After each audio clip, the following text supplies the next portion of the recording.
Hello everyone. After the completion of RBC's life cycle, this is the new topic erythropoiesis and blood doping.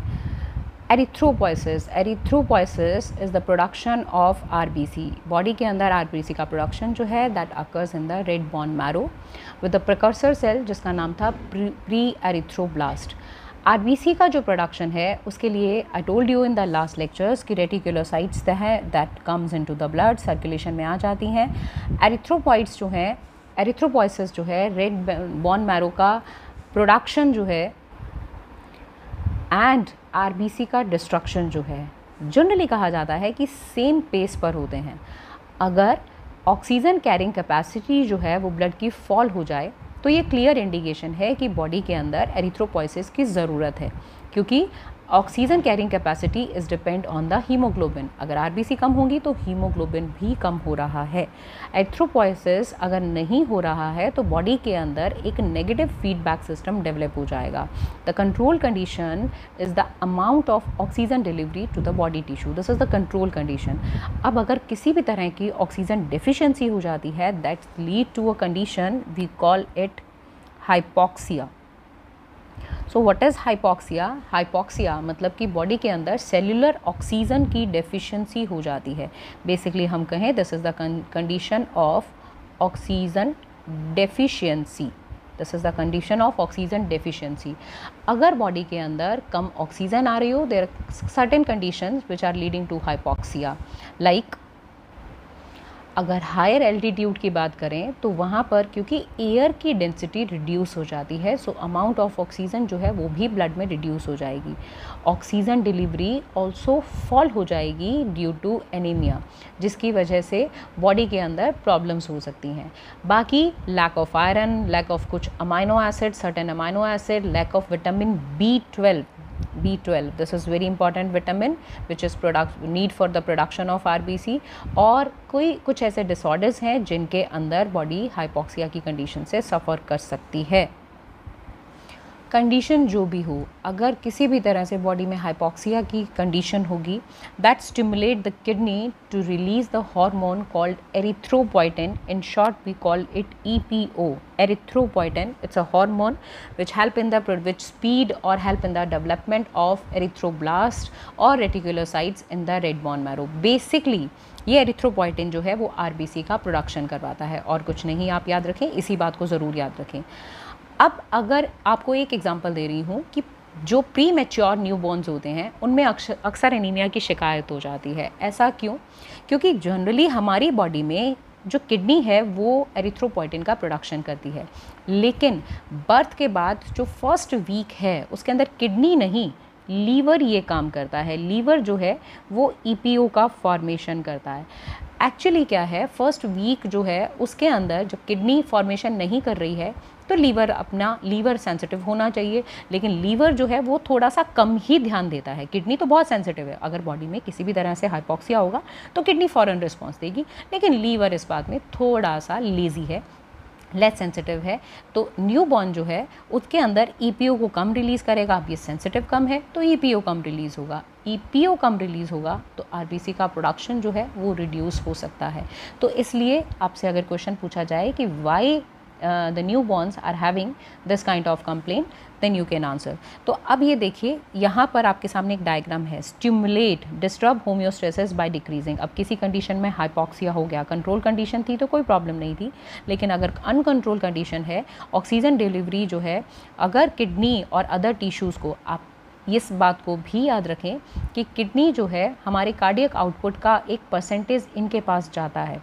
अगर kidney को blood की supply मतलब कि अगर oxygen की supply भी अगर रिड्यूस होने लगी तो okay. Now suppose this control condition. अब रिसेप्टर्स जो हैं किडनी सेल्स में, अब ब्लड सप्लाई जो है that reduced, oxygen supply is reduced.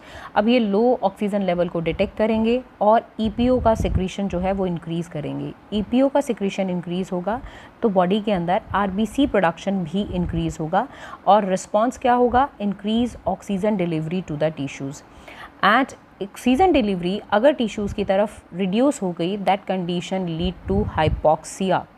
अब हाइपॉक्सिया जो है तो वो इसको एक नेगेटिव फीडबैक देगा, और एक नेगेटिव फीडबैक है मतलब हाइपॉक्सिया अगर है तो नेगेटिव फीडबैक देगा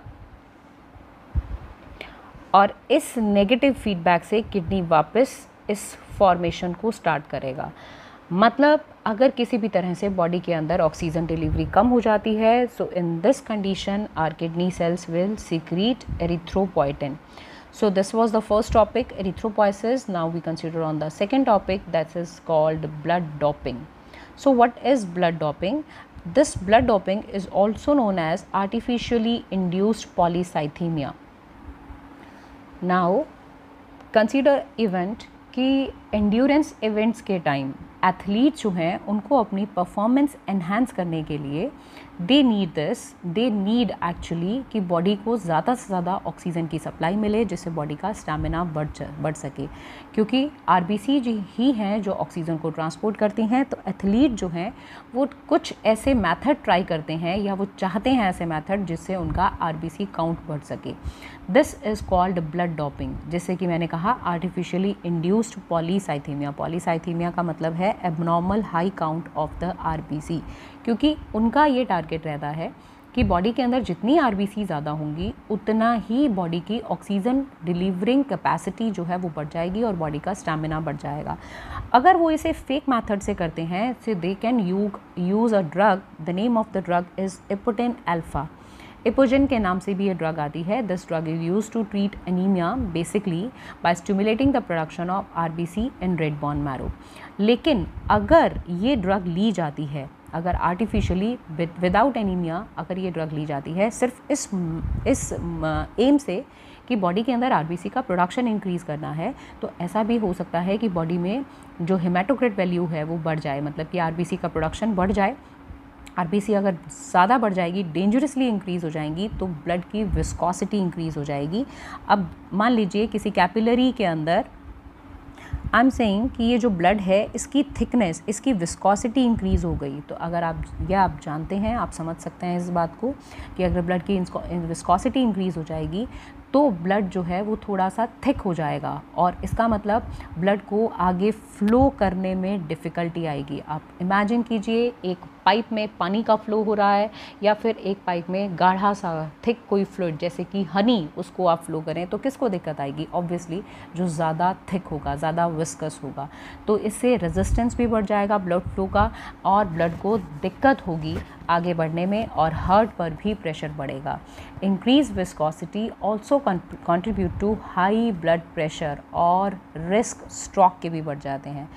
मैं आपको एक केस बता रही हूँ, during the 1980 at least 15 competitive cyclist जो हैं, साइकिल की एक रेस थी, उस साइकिलिस्ट रेस में कॉम्पिटिटिव जो 15 कॉम्पिटिटर्स थे, दे डाइड।